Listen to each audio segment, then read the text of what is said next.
You're listening to the Wicked Theory Podcast. We're very happy to have you back, even for a short visit. And here we go. Broadcasting to you live from the Orson Welles fjord of spring peas. This is the Wicked Theory Podcast.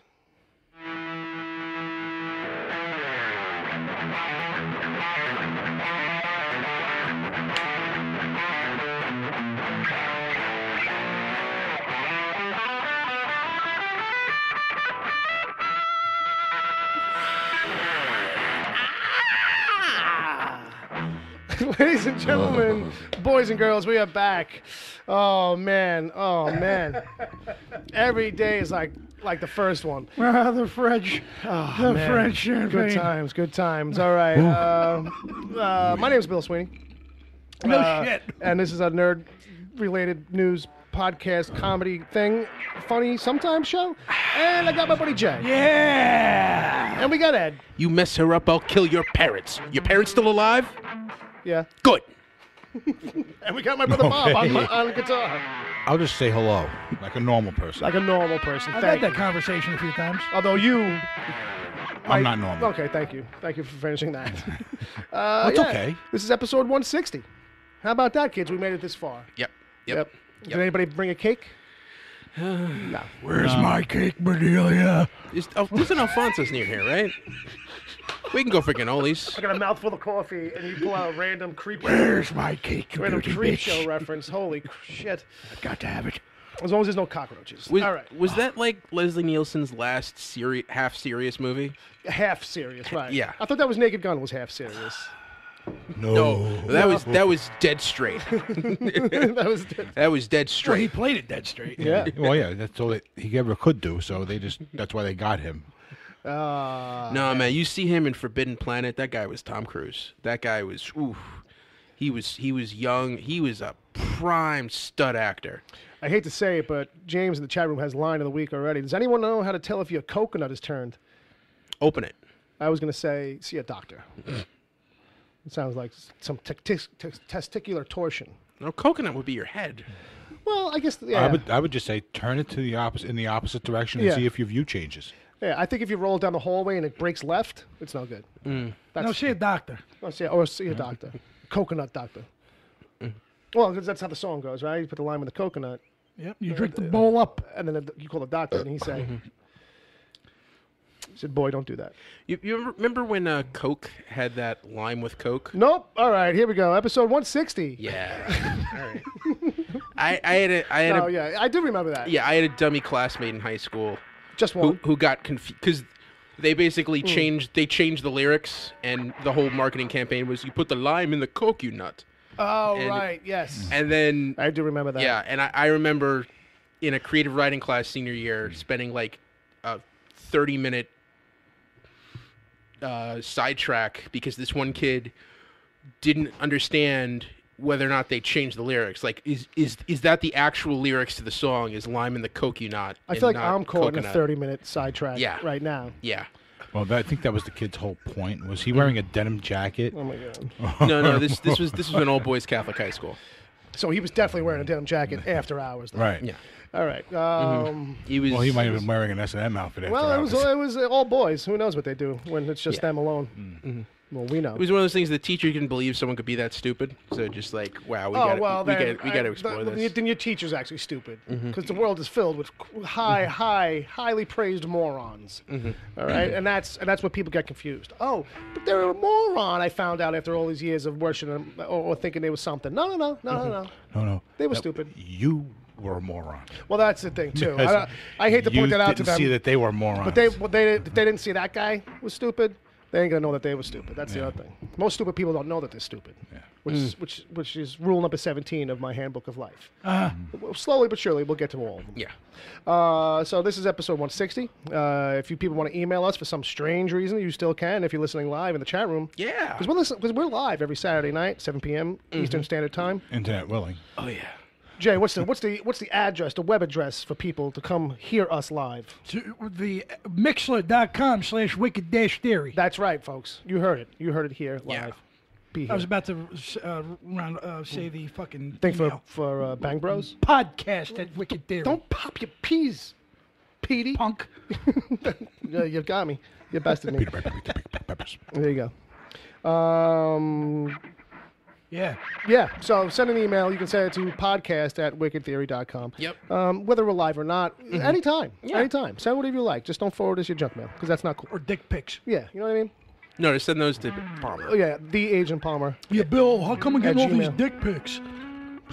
He's gotten a couple from people I know. randomly. Oh, yeah. You know, it's I sent them a couple. there you go. Maybe he didn't expect you to send him yours though. Yeah, well, you know. You followed the letter of the law. Was it the Literally- Star Wars Underoos that gave it away? It was the Boba Fett logo tattooed on the head of your fucking schwanz. Oh, my Mandalorian. Yeah, your tribal Mandalorian skull. Yeah. On the one ball. On the head of my penis. On the one ball, and then like no. Just the whole thing around is like the top of R2D2. That poor artist. So on one side is a big round dot, as he's got that one eye kind of exactly. thing. All right, yeah, you're right. That poor He's not that poor. He got paid. All right, so Hey, notice on the she. you know what I mean? I didn't give a gender. That's true. That's true. We did imply one. Just got to get a nice hard on. And So Tattoo anyway, there was no Friday night mic test last night. what the fuck? Which is going to snowball into why is because we had a situation over at the DCTV report Yes. that we were not prepared for No. or expecting. But Very pleasantly surprised. I'll just frame it real quick. The woman who plays Dr. Lando, Rachel Harris, Rachel Harris. on Lucifer, retweeted a tweet Sarah put out, which was basically like kind of like talking to people who follow her and like listeners of the show. Like, hey, I'd love to see your emails, like in all caps, raging about Lucifer. I love that shit. And so when Rachel retweeted it, it was like, yeah, do that. Ooh, and we got And bombarded. so, like, a lot of people kind of thought, like, is this the official place to go and put, like, and contact to save Lucifer? Yeah, I heard it got pretty. It got a little heavy. It was. yeah. I think email kind of overloaded a little. Yeah, I think on Twitter, Sarah said at one point she had 9,000 impressions. Yeah. But we had over 1,000 responses Which on isn't Twitter. insane for Twitter in any way, Yeah. but it was a spike for us that we were like, what That's the insane fuck for is- us. Yeah, Well, you know, it was like, what the hell's going on? You Yeah, know? and we had dozens and dozens of emails Yeah. come in, and you know we were able to get to a handful of them and address it. But you know the response to that show, and I would say definitely more than half of it was from overseas. Like Yeah. that show is a huge audience going through Europe, Yeah. and they really want that show back badly. And you know, I hope we find a way to get it. I hope that the producers find a way to make it happen. Yeah. But So I don't know how you guys did during your recording, but that's going to go up at midnight tonight. Yeah. People can check out the new episode of DCTV Yeah. report. And Yeah. Sarah figuring out how to address all of this and not crush anybody's dreams. yeah, and also there was an episode of Supergirl, and iZombie had its finale. So, you know, despite all the Save Lucifer storm that came our way, it's Yeah. like, no, we do have a show to do in here. So Yeah, but thank you, Rachel Harris. Thank you, everyone who responded. That was really cool to see. yeah, you know, there was definitely a spike on the Twitter account, and hopefully maybe we get some couple new listeners out of it for the old DCTV report, which you should be checking out every week anyway, even if you only watch one DCTV show, Yes, because you can skip around. The time codes are in the notes, folks. I take a lot of time. You to- do. There's a lot of time I can't put into the show notes. Yeah. On both of these shows lately, but you guys do time codes, which is commendable. Yeah, time codes were a lot of work. Well, I mean, luckily for him, it's like he's putting in the sound cues. Yeah. So it's like I gotta jump into that spot anyway. Hey, I just gotta make a note. Okay. But like, you know, back when I used to edit, I used to do that. That's when I used to do time codes because I'd be in the file, you know. Right. And that doesn't happen anymore. No, we're raw as fuck these days. Raw Dog Radio. No, that's somebody. right. That's somebody else's show. That's my show. Well, Uncle Jay's Raw Dog. all right. Right? It sounds about right. Yeah. Bourbon and raw dogging. All right, so I'm gonna change the name here, of baby. the Wanna chat play some game. Russian roulette? I am changing the name of the chat game to what is Uncle Jay's radio show called? You know what? I got a Twitter handle out of this We can have a lot of fun, one way or the other, my friend. because I am thinking about doing like a little 1 hour thing during the week, but I don't know what to do yet. We'll figure out something. Yeah, we'll And figure maybe it we'll out. come to something here. Whew, so I'm just gonna take recordings of Bob's guitar and put that. In the yeah. Yeah, but I want you to take all samples of like just Bob steal from warming me. up. Yeah. How about you just play voicemails from Frankie I Mcavoy? got Bob Sweeney's greatest There you hits go. here. Here we go. Oh, I would have a feeling that Frankie Mcavoy would have like a voicemail of the week segment of some Yeah. kind. You know, you couldn't get through one show without mentioning him, right? That's Yeah. yeah, you're right. He's a gremlin. He creeps into the system. He's got something to say about Lucifer too. You heard that, right? Yeah. But he's not bashing Edward O'Hare. He's But he didn't Slipping really in. bash Edward O'Hare. No. Well, okay, all right. Talking about Do me. you want to take a swing at Frankie Mcavoy? No, I'm not taking a swing. I'm just saying. I'm just putting Well, it he out didn't there. take a swing at him. No, I No, know, no. I know. But I don't think he needs to make people aware of my masturbating habits. Well, you know, It's kind of weird that Frankie knows. We might be offline. listen, that ain't nothing compared to what he and I went back and Yeah. forth with in those 4 hours. Believe me. Yeah, we lost internet connection. That'll do it.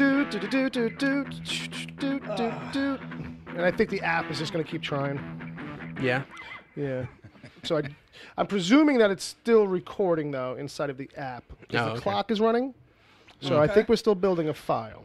All right. So we'll just kind of go as we'll see what happens. You're not recording in someplace else? No, not. I didn't want to bog down the computer with too many apps. When I don't do a backup like that. Don't want to But, do that. but we're gonna start one now. You don't want to make that. You don't want to try that. I really don't want anything. I really didn't want everything to freeze up. You know, I didn't. Just want to take extra precautions. You know, Hey, I'm back up. just want to be careful. you're back up. All right, let's see if you can hear us out there in Radio Land. Let us know. Wesley, get All on right, deck. Can seems you hear like- me? Seems like we're back in there. Yeah, it looks too. like we're back. I got my signal. Okay, we are back. They're back. Yeah, All we're having right. trouble with our internet. It looks Yeah, like. it actually was the one thing we were supposed to mention up front. Yeah. And as usual, we waited till it happened to be reminded. So yeah, the internet here at the house is actually coming in and out. So if we kind of drop it in and out, it seems like it's recording on our end. Boom. I'd hate for you guys to, miss out on the show, but it might come to a point where we just stop. And if we do stop, we'll message Palmer, and Palmer will tell you guys in the chat that we're definitely done.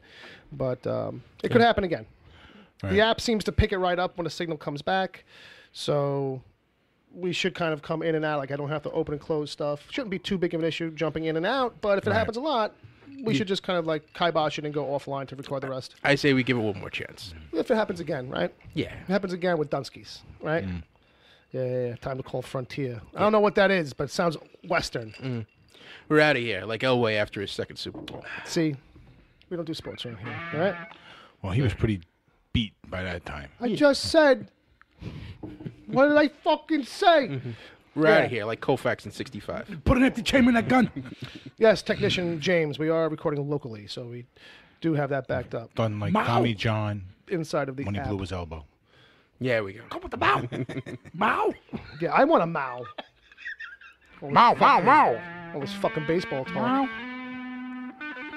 Let Jonesy out. Backgammon. Who's in the chat room still? Like, I don't even know if my app is correct. I'm seeing Bauer Fett. Hey, yeah. buddy. Hey, buddy. Yeah. That's the Bauer Fett. Yeah. Not to be confused with the Boba Fett. No, we They're got like cousins. We got Wesley. We got Wesley. James.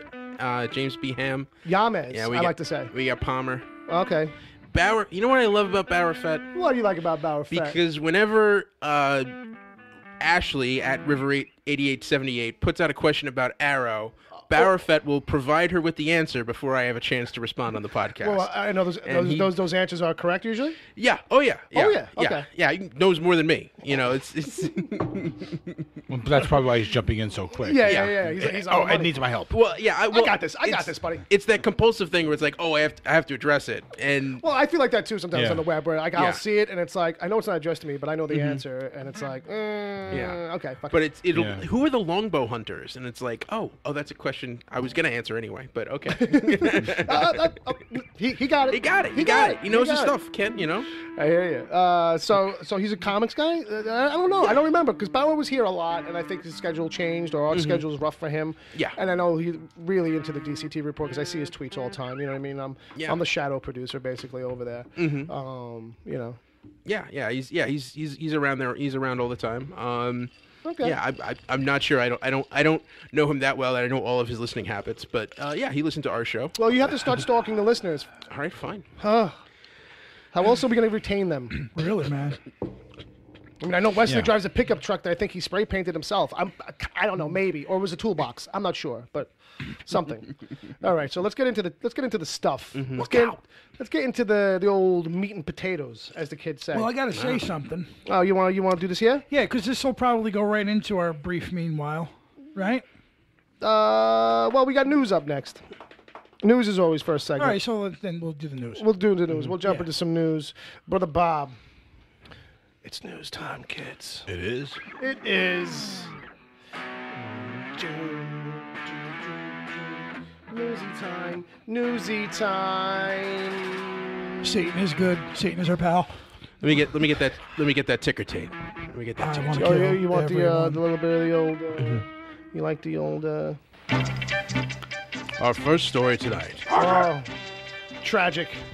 Tragedy struck today on the set of The Walking Dead. Ooh. Andrew Lincoln says, I'm kind of done. Margot Kidder died again? Margot Kidder found dead in a driveway this time. Not just raving like a lunatic. Is she dead in her driveway under our Chrysler? Oddly enough, under a hearse. That's horrible. It is. What's even crazier, it was had Superman decals on the bumper. Ironic. All right. Sorry. That's more fucked up than we usually get, okay? Yeah, it That's is. for you guys It who is. like it dark. It's okay, though. She's dead. It's not like she's going to call. All right. Speaking of dead, Walking Dead, go ahead. Yeah. So it turns out, I mean, you know, hey, Walking Dead, you know, I don't know. I know I'm a big fan. Jay's a big fan. Yep. Ed's, you still watching or no? Yeah, I'm watching. Okay. And then, you know, it's clock is ticking on the show, I think. I think it's kind of near done. And I think by evidence now, by some of the cast kind of feeling like they're kind of done, or, you know, it's negotiation time. And it's hidden into 7 or 8 seasons now. Yeah. Right? This will be season 9 we're going into? Season 9, yeah. This is the long in the tooth stage for a lot of TV shows.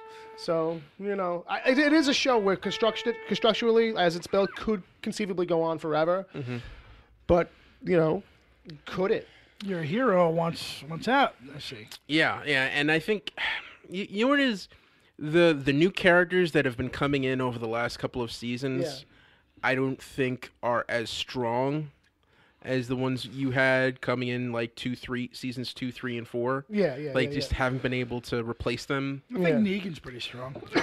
Well, that's what I mean. But you mean Negan, yes, because he's main. Yeah, but Negan's strong, but Negan's been like the most divisive character they've had. He's a guy that a lot of people love, but a lot of people think that his arrival was the death of that show. Yeah. I don't think so. I don't agree with that. I know you don't think so. that it was the death of the show, but there is a lot of people that do think that, and that's that's reflected in the ratings. There's also a bunch of people that think that he should be more like the book. Yeah, there's that, and he's not very, very far from the book.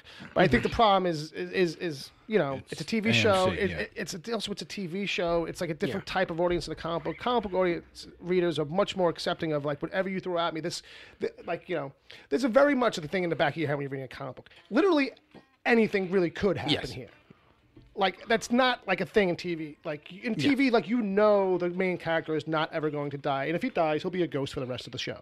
Like, you know what I mean? Or something to that effect. It's very rare that they do that, especially when it happens. It's always like a big deal. It's, you know, people try to keep it afloat. But I feel like if Andrew Lincoln does leave after 9 episodes, it's a question of, like, sure, they finish out the season maybe without him. Yeah. But from there, do they really try and keep it going? Like, Daryl's the second most popular guy on that show. But he doesn't come off as a guy who's really like the leader type. That's not his bag, man. And I feel like if you're gonna paint him into that corner, then it should be a thing where like it just doesn't fit, because like Daryl's like a loner. He hides in the bushes. Yeah. He's muscle. He's an enforcer. Yeah. I mean, to me, like the natural leader would be Maggie, but from what I've read, she's also having second thoughts. Yeah. And is kind of wavering. I think the main problem with this show is in the last season or two, they've focused so much on the story and the plot and leading out this war that we haven't gotten those great character moments. I think they're there. I think they're there, but they're few and far between. I don't think there's as many as you've had in previous seasons. Hey, look, I just feel like the show is usually it's consistent. It's not for all the people who kind of are walking away from it. It's not because the show is drastically changed its MO. I just think for a certain section of like regular like mainstreamy audiences, they're just kind of like they don't stick around this long anyway for shows. Like, it's rare that a show will go this like as long as this does with this higher ratings. Jay, what are you thinking, man? Well, I don't agree with anything Ed said about The Walking Dead, and Right. I think there's I agree with you. I think there's a lot of good character moments, especially in the last season. Yeah. You know what I mean? But also, I'm kind of Team Negan too. Yeah, right. You know what I mean? Sure. I dig Jeffrey Dean Morgan. I dig what they're doing with it, and I also understand that there's also restrictions to what they can do with that character versus what the character we get in the books. Yeah. I understand that wholeheartedly, which is the reason why I would have liked to have seen this on HBO. Yeah. You know what I mean? Yeah. That's the one thing. Who I think passed on it. What I need to... I just letting you know I lost internet. Oh, okay. Okay, well, that's fair. Well, are we still recording, though? Yeah, it's still running. So, Still? yeah. Well, I got web. Okay. I don't dwell on the negative thoughts of the show because a lot of times when I read, I don't agree with it. Yeah, You know what I mean? yeah. I'm also a diehard horror fan, Yeah. a diehard zombie fan. I was a big fan of that book. Yeah. I understand that you have to put the book aside Yeah, and no, keep it pulling focus. As far as Andrew Lincoln, I mean, I'm starting to think that somebody's going to throw a number his way, and he's going to say, all right, I'll give you to each season 10. And You know what? It could be very much that. This could be as much a negotiation tactic as it kind of was for, what's her name, who plays Maggie. Yes. Like, as much as it really seems like in the end she probably did want out because she's only committed in for 6 episodes, Right. that she probably was trying to really kind of like say, I'm done with this. Right. But she knew that her character is too locked in. Right. So it's like, okay, well, I have to give you, some time to write me out. You know what I mean? What I think is, I know Andrew Lincoln wants to transcend into movies. Yeah, and stuff like that. yeah. This is what I would do. I would do a film on hiatus Yeah. and see if it works. You know what I mean? First, Yeah. before you make that leap. Not that I don't have any faith in him. I like Andrew Lincoln. Yeah, I like yeah. Andrew Lincoln as Rick Grimes. You know what I mean? I do think the show can continue without him. Yeah, I think they have to find a solid leader type that the audience actually buys, though. Right. Because I think that's a thing that, like, look, the hardcore, like, if Daryl dies, we riot fan group. All right, We'll never, see, we'll never leave as long as he's there. Right. But that doesn't mean that he's going to be a guy like who's going to feel like a real leader type. If he's like ends up being like kind of like co-leader, with Michonne for the rest of the season to ride out the wave of, the aftermath of whatever happens to Rick and stuff like that, and we just kind of get like an extended wrap up for the world or something. Right. Because Kirkman's even said like, I have a different ending in mind for the TV show than the book now. Right. Because it's like one cannot be what the other can be. Right. And Well, the one thing I just want to say is I don't want to see Andrew Lincoln leave. I like Right. Rick Grimes. I Yeah, like that whole thing. yeah. But I understand. Yeah. As an actor, you Yeah. want to, progress. You want to, Yeah. do other things. I think the show can survive without him. Yeah. But I would like to see him stick around for a little longer. Yeah. I mean, obviously that. I don't think it would be this season. I think they're going to give you like a little mystery back. I would see him saying, you know what, I'll give you another season, and then I'm... Yeah, I just hope it doesn't turn into like a thing with X-Files-ish, where it's like I come in for like a half season, you make me kind of disappear for a while, we play with that Lucy thing. I'd rather have him have a storyline that, like, he's around and maybe it boils over, there's a big end for him, something that's valued, rather than some kind of thing where like some shows will do like, oh, you only want to come in for a partial season, so we'll put you on assignment somewhere else, and you'll dip in and dip out, and we get you all season long that way, and and that shit's always kind of annoying because it feels so forced in the story and the writing on the shows usually when I do stuff like that. Yeah. I just rather have like, even if it's like, all right, it's a 16 episode season, he only goes for 10 or wants to come in at the back back, and somehow they write it. Whatever. Just give it a good run through. Don't chop it all up. Side note: Fear the Walking Dead has huge fucking balls right now, man. That's what I keep hearing from everybody who watches that. Great show, man. Did that step the fuck up? That's actually like a better show. Like people that I know that are watching both are actually like, for whatever reason, like probably because they're more free to do crazier things. Garrett Dillahunt, man. Yeah. Wow. Yeah. All right. Good stuff. I might get back into that show. I mean, to me, this season of Walking Dead, since spoiler, since Carl, what happened to him? Oh boy, Carl. I've just been so detached from it. Like Carl. It just like that. That's the one that's that a big hit for a lot of people, man. Yeah. Carl was the hope on the show. Yeah, he's the sign of the great hope. You know what I mean? He's the only hopeful character, the only one talking of that. Everybody else, if they have it, they're kind of like always wishy-washy on it. Yeah. You know what I mean? Or they kind of come into the darkness, go into the light. At least Carl, maybe despite because of his youth and his blind youth in that way, was always kind of like, no, it's going to be better. It'll always get better. We can always make it if we make it better. Like, you know. I've just, it's made me kind of numb to that show. Right. You know, and are there any major characters left under 30? Yeah. Yeah. But like we don't get any screen time. They're not of a whole lot of value, and it's like it's the other girl who. Okay. That's like her. Yeah. And that's like kind of it. I think everybody's about 30. The Indian kid. Mm-hmm. Yeah. I feel like everybody like. 30 is a rough number, but like this is like late. Everybody's like late 20s. At. You know, there's not a lot of kids. Yeah, I'd like a couple more teenagers. You want the easy the Walking Dead kids? Yeah. Of the Saturday morning cartoon show. Yeah, the Walking Dead Titans. You know, the Walking Dead go. Why do you want more kids on the show? Why? Because to me, that's how you're going to expand your world. You know, as they grow up on the show. Yeah, I get it. You want to see them grow into those parts. It is the only way you would turn over characters on a realistic way. Like that's what I always thought about Lost was going to be great about Lost when it started. I'm like, oh, okay, there's 44 people on the island, and people will die off as other characters move to the front. Yeah. And then they waited so long to actually do that no one liked that. Like, you know what I mean? So it's like that's the other thing too. Like. Your audience becomes so knowing that you start to make steps and stuff doesn't work for them. And it's not because they're critical. It's just like even like fans that aren't critical, they're like, no, I love everything about the show still, except for like, Carla and Rose or whatever it is, the new people. Yeah. You know, and I checked out of Fear after season 2, but for the way you're talking about it, I may have to pick it up again. My big sign for that was that I actually liked the first episode back for Fear the Dead with Morgan. Like I didn't like the Fear anymore. I didn't like Morgan anymore. But suddenly I was like, oh, I got to come back next week. I dropped the ball on that, but my intention was there. Okay. And I feel like I missed out now because people talking about it. All right, so that's enough of that. Andrew Lincoln's going to probably leave.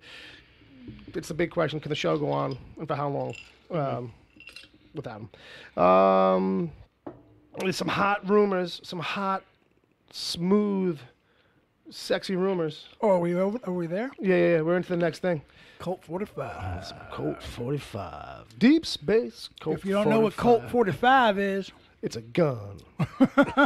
And a malt liquor. And a malt liquor. And a tall can of malt liquor. The Houston Astros were originally called the Houston Colt 45s. See that? Because every position on the field, Billy D, number 23. Right. Well, speaking of the Houston Astros. Yeah, okay. Billy D. Williams may be coming back to episode 9. All right. I don't know sports, so if you say so, I guess so. No, it's heavy rumor. Because Lando is big in the news. Right, sure. Lando's in solo right now. Favorable reviews on Donald Glover. And it's like, you got to pull in, I feel like Lando's definitely missed out on the whole come back for the, for the hurrah. Sure. Well, Ryan Johnson had fought with the idea of bringing him in. I got and you. He didn't find a place for it. But now there's a heavy rumor now that they're going to bring him in. See, like that's you got to bring him in the second part of the trilogy. That's the failing here. That's.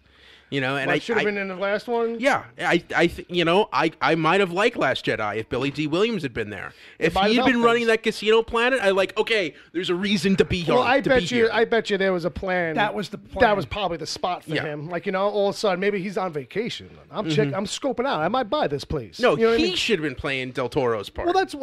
No, not for what Del Toro's part came, where he creeps onto the ship and all that. No. Billy Dee is the kind of guy, like in that movie, you should run into him at the casino. He helps out, does his thing, and then he's like, I'm not getting all tied up into this thing like I did last time. Goodbye. You know, I learned my lesson, motherfuckers. You all want to gamble? Gamble away. I'll take your credits. You know? But I'd love to see Billy Dee in this. Yeah. You kidding me? Let's bring back some Lando. Well, Lando, like I said, has made a little bit of a nice comeback for himself. Oh, but sure. Donald Glover definitely sells that. Yeah. So it's a lot of power to him. Is there really enough there for Lando, though? For a Lando movie? Not for a Lando movie, maybe necessarily. I mean, look, you can make a story out of anybody. There's, like, talk of maybe doing that. Yeah. Everything is a conversation on the table now. Yeah, I don't You know? see that. I think it works. I mean, you can do Unless it. they're going to be sponsored by Colt 45, and you're going to see I mean, if you literally think that's all that can be possibly done, I mean, I get it. But I mean, like, look, I get that it's not like, we have a lot of, like, preconceived notions about what his story could be. But it's like anything else in one of these worlds. It's like, I don't know what it could be really off the top of my head either, but anything could be done. They made a fucking Transformers movie that doesn't follow the fucking shit that I know. And people love that. You know what I mean? I think it works well in a solo film. Yeah. He's definitely that character that fits in a solo movie. Backing him up. I thought he was the best part of that movie. Sure. And they did add a couple more layers to his character. You find out he's a technophile. And I wonder if they would ever do something where, like, you get the young actor alive, the old actor alive still. Could Star Wars movies don't tend to do this kind of a thing, but do a thing where it's like, bookend, wrap around, or a little flash forward, flash backy type of thing. They don't really do that too heavy. Like, I think it's very rare that they actually do cutaway kind of things like that, or jumping forwards or backwards. But I'm just saying, too old. Ford is too old. He looked frail in the last movie. Oh no, him, yeah. But I'm saying for Lando and Billy Dee, I'm thinking of it maybe as a thing that you could do in the movie. Well, I mean, just as a format thing. Obviously, it's not story. Yeah. But I'm just saying as a format thing because they're both alive. So Billy D. Williams is he's 81, so he's I think he's 81. Well, physically you might have some more restrictions than you had Old 45. than on that Hamill or no, I know he ain't that kind of 81. Hamill or Carrie Fisher. Yeah, I understand. Like he's in good shape, but it's not like we're gonna have him. Running around doing. He's just gonna be running things. Yeah, he's gonna be running things, not running around. You don't want him fighting Jedi and Sith and swinging down zip lines and. No, save that for the kid. Save that for young Lando. Yeah.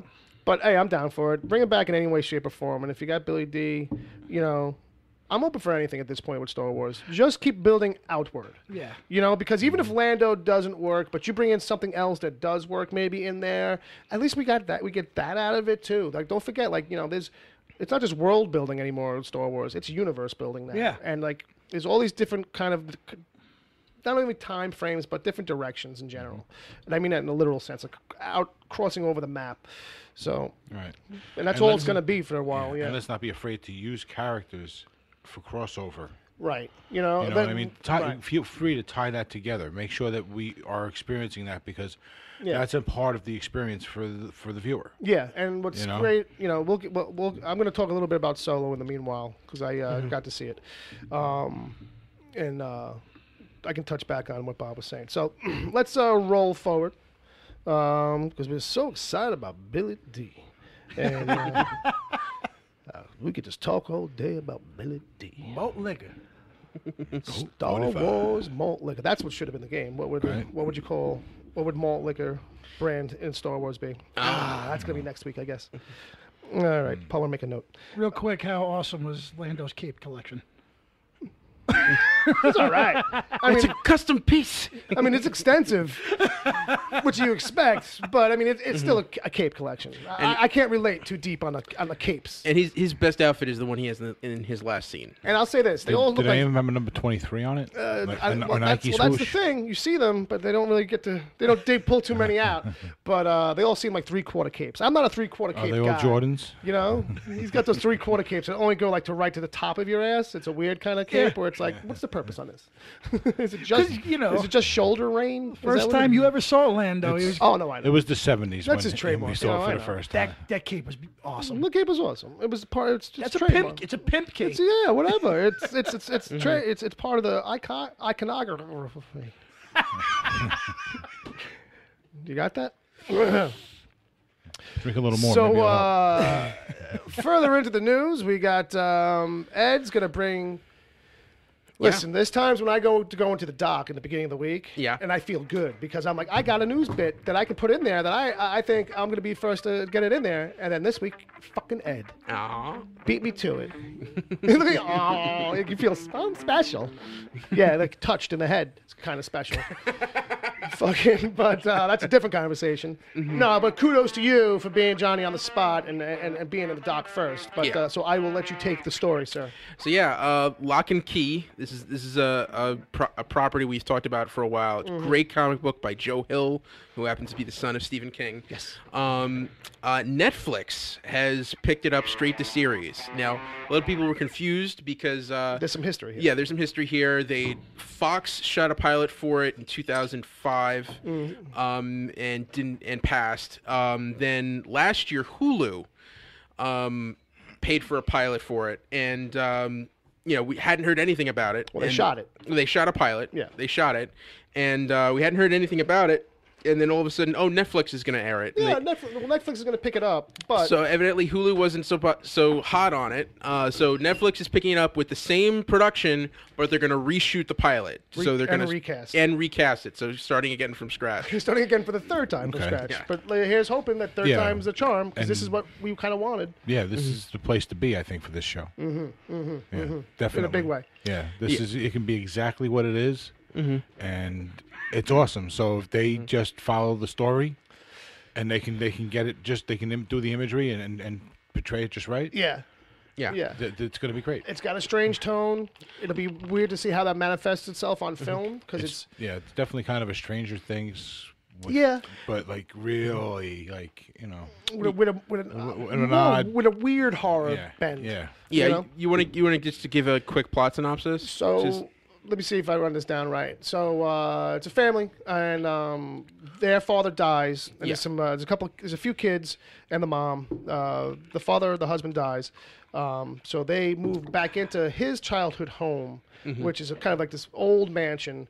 And turns out the mansion is a kooky place, and it's got a whole bunch of doors. It's really strange and elaborate keys, but each one of these rooms and each one of these keys is kind of tied into some kind of individual weirdness or manifests an ability or some kind of thing when you have possession of the key. And then sometimes there's shit to do in the rooms too, but overall it's kind of like the kids now moving into that house and unpacking the history of the house and its mysteries and its connection to their father and their family. Yeah, you got some family stuff. You got some ghosts, supernatural. Yeah. There's a really horrible, horrific serial killer, which I guess. Well, as one does. Yeah. They're just kills serially. I mean, they're wandering around all over the place. So you can't get away from them these days. But that's exciting. So we're really excited about this.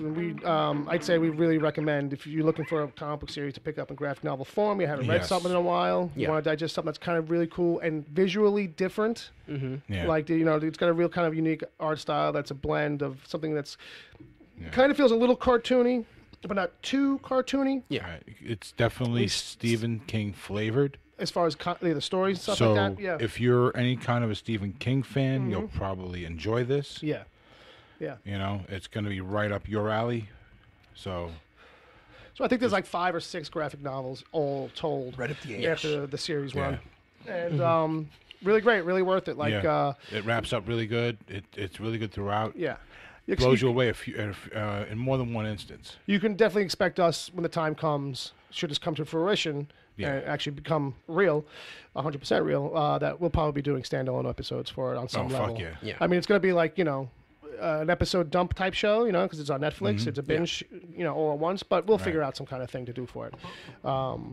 And go from there. Yeah. Well, maybe we'll do an overview episode and then do individual episodes. I mean, like I said, when we get closer to it, we'll figure something out because who knows what schedules and stuff. But I'm definitely down for that one. But definitely we'll do knockout episodes for it because we'll want to get at least deep on on an initial kind of reaction. Netflix should probably get a few more servers up for that one. That's going to be a good one. If done right, it should be their next it should be their next Stranger Things. Yeah. Like if it's done really well, which I think it will. It's got Carlton Cuse involved. He's one of the minds behind Lost, and some other noteworthy stuff. And Joe Hill is directly involved in it. So this should translate well. Yeah, it really should. Which is really good. Yeah, That's fucking awesome. Yeah, a lot of great concepts in it. Really highly recommend it. Yeah, it sounds like it's a good time to be excited about that. Yeah. Not happy about the wait, but I'll deal with it. Yeah. So, Ed, get it right. I think you have one more in here. Yeah, so not surprising news, but a little depressing. That Crow remake that they've been trying to make for like the last 10 years. No good. Is that more like a pterodactyl? That's a seagull. Oh, okay. That's a dolphin. That's a dolphin in heat? Yeah. I don't know what that is. That's a pig dying.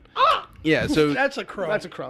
Yeah, so the Crow remake has once again lost its star and its director. It's a really good crow. Yeah. Well, I don't know. I wasn't too crazy about him. Jason it was a Momoa weird take. and Corin Hardy. Too huge for me. Yeah, he's really big. But I mean, if it was going to be super faithful, I could get past it, but whatever. But yeah, kind of a. I'm not too upset. Yeah. Kind of happy about it, and I'll say again what I've said off mic and I said last time. Let's just make a black and white cartoon, like visually and graphically based on the original comic book. Take all the cues from that. Do like Akira did for the manga. Do that for the Crow. Just make a really straight tone match adaptation, black and white, animated. Devil's Night greeting cards. And then move on, because that's the only thing I want at that point. But it is insane the amount of people who have been attached to this. Oh, bro, it's like a who's who of like. Oh, it's a goth emo wet dream. It's always like this secondary or this guy on the come up, and I think they even had what's his name, fucking. Yeah, you want me to run down the list? Yeah. Listen to some of Typo these. negative video. Yeah. So I'm gonna start with.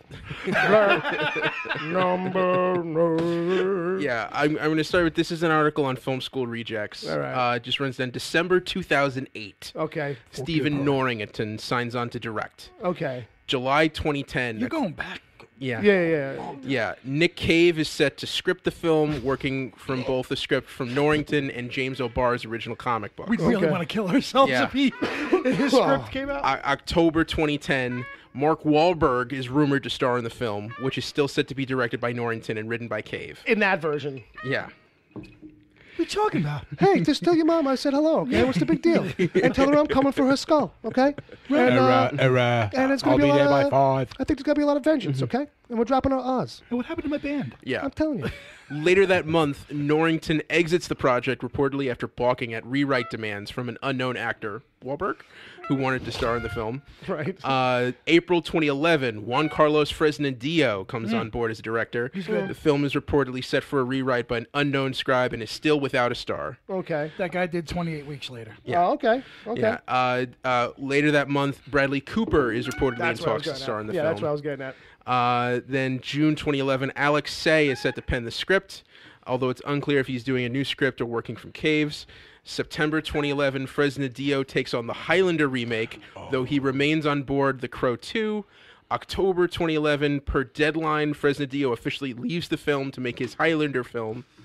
Of note, he later left that film in November of 2012. You got to condense this a little bit.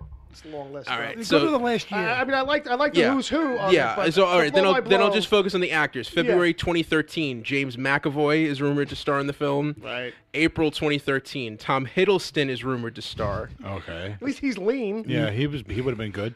May 2013, Luke Evans signs on to star. Ooh, that's official. The producers are reportedly so desperate to snag him, they even moved back the production dates to accommodate his schedule. Then July, this is Gutierrez signs on. Okay, so the director leaves. Then 2014, that's when Corin Hardy, the guy who was December 2014, he signed on. January 15th, Evans left. This is your fault, Bill. I know. Yeah. February 2015, Yeah. Jack Houston might star in the film. Right. Then this is from Uprocks. Then Houston left, and then in 2015, that's when Jason Momoa signed on, and then they lost all of their money in 2016, got it back in 2017, and these guys were back, and then today, nope, it's over again. In a partridge, in a pear And then tree. boom, we're back. So like this is at this point, I feel like if you're in development hell for more than 5 years, just stop. Just stop. Just stop. Cause Sell it off. No, because whatever happens is going to be so compounded you're on right. and so convoluted. It's never, You got to start clean slate or something. You got to you can't. all you're going to end up with is Wall Street Money Never Sleeps. It's just not. Yes, I like that movie. Not as much as I like the sequel. All right. Well, that's enough of that because it's The Crow. Yeah. And it's not even like we're talking about something like, Fair enough. as like, you know. You don't want to throw in you don't want to throw in lines for who's going to try to star in it next. No, I mean, it's like, what are we going to do? Run down Judge Dredd's history? I mean, Yeah. come on, let's just. Don't get him started. Joseph Gordon-Levitt. Amanda Sante! Joseph Gordon-Levitt could play the Crow. Was that? Joseph Gordon-Levitt could play the Crow. You're not talking, I'm talking, I'm eating. He's going. I think he's a better fit for Crow than he was for Sandman. There's so much that Jay does that's just to make me laugh. I love it. All right. So, got lots of that. easy. All right, So- Puddinhead.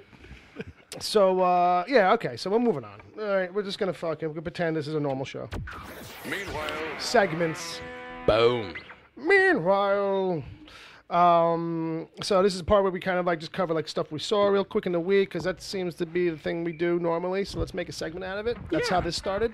So I saw Evil Genius on Netflix. Aw. Well, no, it's not that kind of thing. No? No, it's not an awe. No. So this is about yeah, I kind of jumped over the chat room game. But I'm rolling steam ahead. We'll come back around the end. Keep working on him, guys. Yeah. So this is about, I don't know if anybody ever saw it online or knows the story, but there was a bank robbery where the guy who walks in the bank has this apparatus around his neck. It's a giant metal steel collar with a bomb on the bottom of it. And there's a whole crazy fucking backstory to this and the whole sequence of events and all that. So it's called Evil Genius. It's on Netflix. It's only a 4-part docu-series. So it's, thank God, because, it's just the right amount of episodes for just this right amount of material. It's not stretched out. I was very happy when I saw there was only 4 episodes. I was like, good. Because sometimes these things, like Making of a Murderer is good, but it's long. Yeah. It's long. And there's a lot to digest, but they let a lot of it breathe, too. There's a lot of letting it kind of stew and sit in you. You didn't want 24 in a bank. Yeah. You know what I mean?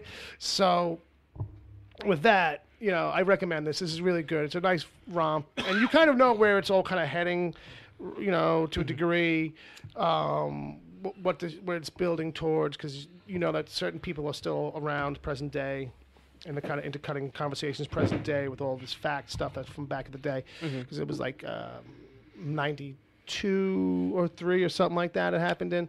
So most of the people are still around, serving time for all kinds of different things, and it all squares up. But a lot of kookiness goes on. So it's worth it. It's worth the time. I found it very engaging and entertaining. And I give it the old 2 big toes up. Because thumbs are out. All right. All right? And I just want to kind of give a little tip of the hat to fucking the Punisher comic right now. They've got him running around in the War Machine armor. Oh. So that's not good. No. No. No. No. Tony in an Iron Man. There's a little bit of violence going on. Yeah, Frank in an Iron Man suit. Yeah. Here's the thing. I thought of it years ago, like when War Machine first got his first book, and it's like the front of it is like this rocket launcher, big cannons and stuff. It was like this over gunification of Iron Man, and I was like, Frank Castle should be in this suit. Like, why isn't Frank in this suit? It was always this thing in the back of my head. And then when they finally did it, I was like, great, cool. Like, you know what I mean? I didn't do anything with the story. Go for it, guys. No. I won't call you lawyers. No. But I was like, oh, cool. Let's see what happens. And at first it was kind of like, all right, like this particular storyline kind of picks up, new writer and stuff like that. It's Max Bemis or Bemis, however you say his name.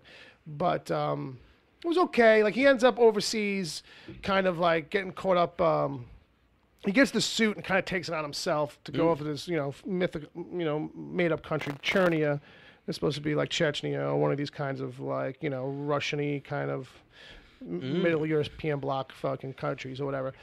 And just kind of like taking down some dictator like by himself, basically. Okay. Like getting all involved in that. And a lot of like, throwing tanks at people and shit like that, or ripping them in half. Stuff like that. Good, clean fun, And really Frank using it to the limit, like, just as you would. As you would expect. As you would really want him to. Yeah. Like, it's a parental advisory book. So it's not a Max line book, but it's a parental advisory on it. So he's definitely, there's a little bit of blood and stuff. He's killing people. Yeah, there's actually a little bit of blood on panel. Usually a lot of times that shit's like off panel or it's shaded in a way, but here they're letting a little blood splatter happen. Maybe they should be putting parents. Frank blows shit up. Like it should just be like just the sight of him in the armor should be making you nervous. On the front. So they're going into the second run of it now. Like they did the first 6 issues, which will obviously be like a trade paperback. And now they're into the second run, and now he's stateside. So now it's really like unfair. Like, when he was fighting an army, it was one thing. So now that he's back stateside and like he's getting stopped by the other heroes and shit, everyone's calling him on his stuff. It's basically going to be him versus like the New York heroes. Because basically he ends up having a fight with Captain Marvel like over Manhattan.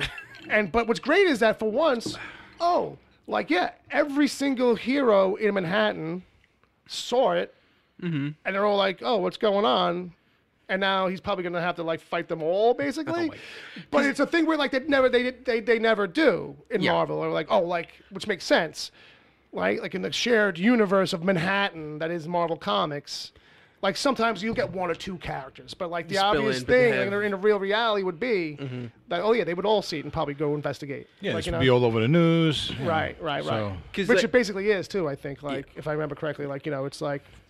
Frank Castle running around. And, so I'm sure Daredevil, Spider-Man. Yeah. They know where he lives. Luke Cage, all that. Yeah. They just kind of follow the wreckage, and then it's like, or at the end of the page, Captain Marvel's with a bunch of them, and she's like, "Well, let's go get them."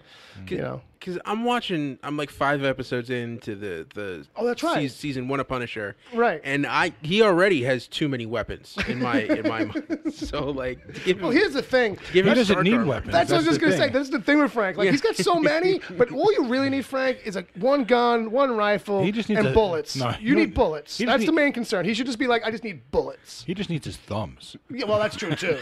But just jump on you, rip your eyeballs out, and beat the shit out of you until you're dead. If anybody would pull out your eye socket, fuck it, to kill you. He's literally like a fucking honey badger. Yeah, honey badger. Frank Castle don't give a fuck. Honey badger don't give a fuck. Although I will say, one critique of that show. Yeah, he had a full beard. He did not look like a hipster. Was that? It's like the first couple of episodes, he has the beard, and like everyone he sees is describing him as a hipster. Hey, hipster! Hey, you with the hipster beard? I'm like, what are you talking about? There's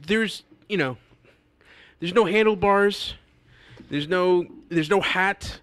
He's not wearing flannel. There's nothing hipster about that. Oh, about Frank? Yeah, there's no like. No. There's no nose rings. Like no. The and his tats are too like. Yeah.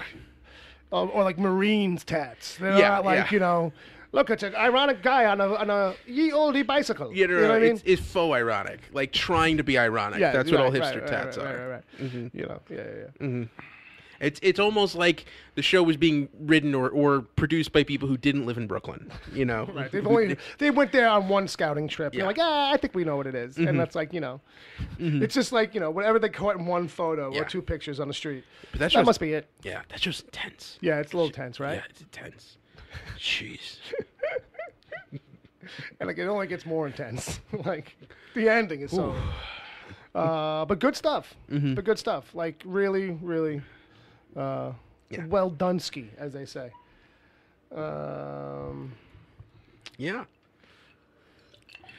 So. So that's it. That's all I got. Is Frank Castle in the War Machine armor. Your local comic shop. Find one near you. Comicshoplocator.com or 1-800-comic-book. Support your local comic shop. Support your local small business. Sounds like good violent fun. Yeah. And that's it. So I've been able to catch up a little bit on TV now since most of the DC TV shows are done. After this week, it's just Supergirl, Right. and then Preacher's coming down the pike. So yeah, I'm 5 episodes into Punisher, and but one show, I think I've mentioned this before, but Phil Rosenthal, Right. Creator of Everybody Loves Raymond, Yeah. had a great documentary called Exporting Raymonds, where he brought the show to Russia. He had a PBS show called I'll Have What Phil's Having, which is just him traveling around the world, going to a city, and finding all the good food. Okay. And I guess PBS, I don't know what they were doing with it, but Netflix picked it up and changed the title to Somebody Feed Phil. I've seen I've seen it named anyway. I haven't seen the show. And this guy gets so much joy out of a slice of pizza. Okay, it's like too much. Yeah, when he takes a bite out of something. Okay. He you could tell he's taking his time and trying to figure out the taste and going through everything. Right. And he's got big eyes and All right, like a weird nose. He's got weird features to begin with. Okay. So So it's really, plus he's got ripped shoulders, so he's an odd thing to take in. I guess is the thing. Is what you're describing. He's an odd-looking fellow to kind of watch. He's got an odd process. Yeah. Is that what it is? He's really tall with a rubber face. Okay. And he's the kind of person who, walking through Bangkok, you notice. Okay, I gotcha. Right, yeah. Sure. Yeah. But it's funny? Is that what it is? Yeah, it's funny. It's really just him spending a week in this place and going to restaurant after restaurant after restaurant, right. trying all of this, cuisine that's specific to that city. Sure. And but he will pull this face, he looks like he has to be carried out of the restaurant on a stretcher. He's so happy. It's like he's in an Afghan prison camp, and you can hear the Marines coming for him. It's just oh my God, that is so good. Okay, all right. He's intense about his food. It's incredible. It might be the best thing ever. I need to take it with me now. It's right. Okay. All right, I'll check it out. He sounds funny. Thank God I'm sitting down. Yeah, there's only 6 episodes, but I think there's a new season that's coming out in the next couple weeks. Okay. Down the pike. So Somebody Feed Phil, and I think I might have mentioned this a little bit, but there's a show that's going on. I think the finale happens next week. But it's called Brockmire. Brockmire. Yeah, Hank Azaria. Hank Azaria. Jim Brockmire. As a baseball announcer, he's got a lot of problems. Yeah, and it's just imagine if a baseball announcer talked like this all day in real life. That was the original premise of the character. Right. Yeah. And he's gone off on this bender. In the beginning of the season, he's got a job with a AAA team trying to audition to be announcer for the Atlanta Braves. Okay.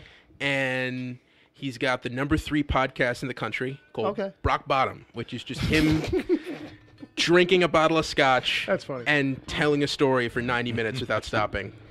That should have been your show, Jay. Who's that sound like? So it's still your idea, Jay. Oh, man. Who's that sound like? It can be done. If anybody wondered, it may happen soon. I think that's Can you talk like this, Jay? Then you're Brockmire in real life. I don't have to. No. I got my own voice. My favorite, the first episode of the season, he's doing a live event, and he's he finishes, and he's literally crawling off the floor of this bar, and it's people packed, screaming. They bought T-shirts and everything, and he's like, all right, who's got Coke? And then you just see everyone hold up plastic bags. Sounds like Newark. I think you're missing out on the show, Jay. That looks like it. I think this is more for you than we thought. Yeah, more for me, too. All right, that looks like an 8-ball, so I'll have you two both together.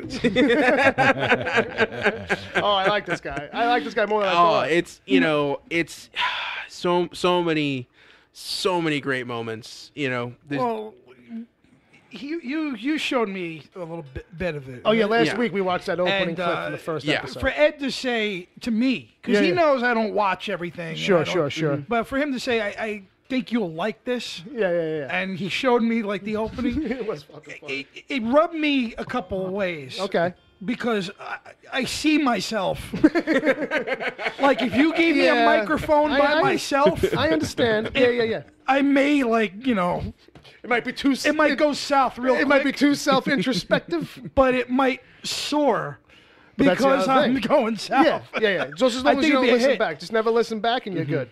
Oh, I listened back to this show a couple times, and I'm like, oh, fuck. Yeah, you know. I gotta tell you, just for the calls that he makes, Brockmire during the game. Brockmire, and just like Ben Affleck's depressing directorial debut, that ball is gone, baby, gone. Oh, shit. That was a sad, sad movie. But good. It was a good movie. But sad. That poor fella. Make me want a drink. Boy, let me have one now. So Brockmire. All right. I know it's a little off. No, but you've mentioned not it as much in before. our The fact that wheelhouse. it's come up, like you kind of like Yeah. we're through a season and stuff, and it's still good. I Yeah. think that's just another reminder That's for actually people. something I've been meaning to Yeah, get me to, too. but never get to. Yeah. Yeah. So- And this week's episode was like a big points where it's like, you know, this job search, you know, it came to a breaking point, and just the way everything pans out. so many things. That poor man. Yeah. All right. So that brings it back to me because I do want to talk Solo a little bit. I won't go too long. Oh, that's right. I took you to see Solo this You week. took me to see Solo on Sunday. No, Monday. It was Monday. Yeah, it was the Monday. holiday. Yeah, it was That's Memorial how we memorialized our fallen. Was we went to Solo. Speak for yourself. I had barbecue afterwards. Well, fair enough. That was very. Well, that was very American. of Before you. you do that, Yeah. I want to address something. You can Yeah. probably trail right Yeah. into it because I want to address Star Yeah. Wars fans for a minute. Sure. Because we all know now it's because you can't get away from the fucking Right. fact that it didn't perform as well as Yeah. it should have. Expectations. It should have. I want to send this out to the people that put all their money in Force Awakens. It was $1 billion film Yeah. domestic, right? Yeah. All right. So that $850 million Yeah. of Star Wars fans. They need to get up Yeah. and go to the fucking movies Yeah. and see this movie because this film deserves better than you sitting the fuck home and not You're right. seeing this on the big screen. You're actually right. You know what I mean? Um, People need to be going to see this because this is a better movie, I think, than people's ears or their instincts or whatever Right. they're feeling or inclining about the movie. Like, it's worth your time. Like, this is a good movie. This is actually like, you know, right. it's not the thing like you're hesitating And about. it's canon, so you should be seeing it. There's that too. It disappoints me because Yeah. listen, I'm not a Star Wars nerd. We got to get that No. through. I'm a But Star you're a Wars hardcore I'm a hardcore fan. fan of it. You'll okay? say that you're a because hardcore it fan. means a lot to me because Yeah. of what it did for me at that time in my Sure, life. You know sure. what I mean, and whatnot. And the fact is, like, everybody looks at those first three movies Yeah. as the golden trilogy, Right. basically, right? Right. When I sit at this table and I tell you that this movie Yeah. can easily just be put in that mix Right. of With the three original best Star Wars films yeah, ever the made. Luke films. You know. Yeah. I'm telling you Yeah. that this is the magic I agree. of those three films. I agree. You know what I mean? It truly is. And if not now, let me just say this too. Mm-hmm. If you're a fan of going to the cinema Right. and you're a fan of actually watching an action adventure film, Action adventure film. you know what I'm saying? Yeah. This also deserves your fucking $15. Yeah. You know what I mean, or Yeah, 12 yeah. bucks, or whatever whatever it is. You know what I mean? Yeah. So for people to sit back, Right. if you're like wondering if you're scared, You're hesitating. which I don't think so, because a lot of people like to hate, and that is one thing that I'm about. Yeah. Is even if it's not that good, there's something in there that is good, and I try to bring that out. Yeah. That's why it Yeah. kind of sounds like I like everything all the time, but Yeah. it's not true. Yeah. You know what I mean? Some things are better than others. Yeah. This particular film Right.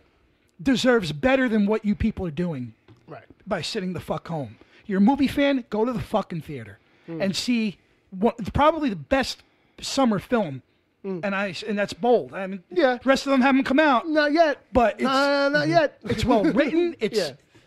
everything you want a fucking summer film to be. Right. It's everything you want a Star Wars film to be. So it deserves better than what you're giving it. So I just want to say my review is that Solo is everything you want a Star Wars film to be. And you people should go see it because it's really fucking good and you shouldn't be fucking jerking around like this. No, Bill, tell us what you really think. No, I really do. Me and Jay, like, I knew he wanted to get to this. You Yeah. know what I mean? Me and him talked before the show. And, you know, we were totally on the same level with it because it was something that I noticed too. It's like, it's not making the money it was supposed to. Like, it's quote unquote supposed to be making. Yeah. And that's because people are hesitant on it. And I think people should, like, the word of mouth isn't penetrating in a way where I feel like people are giving it the chance. Yeah. You know what I mean? Because it's a Han Solo movie. Yeah. Like, this should be doing, like, closer to gangbusters, Like by default, in this, a way. This movie is so good. Yeah. It almost made me not like Deadpool 2. You see what I'm saying? Like it wanted to put it above that as far as your enjoyment. yeah, like, just like it sets such a bar, and when Yeah. you realize how much this did, Yeah. and how lazy parts of Deadpool 2 are, Yeah, even though yeah. they're good, Oh, yeah, it's, even though they're you know, great. yeah, I saw some shortcutting on Deadpool. Yeah, I Yeah. did too. You know what I mean? yeah, This is a movie that's like, and that people are just like, they want to wait it out, and I get that, and because that can happen. You know what I mean? You get the wrong inclination, but I Yeah. feel like there's no week 2 rebound anymore from word of mouth. It's like whatever it does week 1, it kind of like it drops. Everything just drops. Like nothing really kind of rebounds in a way. Like, oh shit, we were wrong about Well, that. could Like, this be more than just like?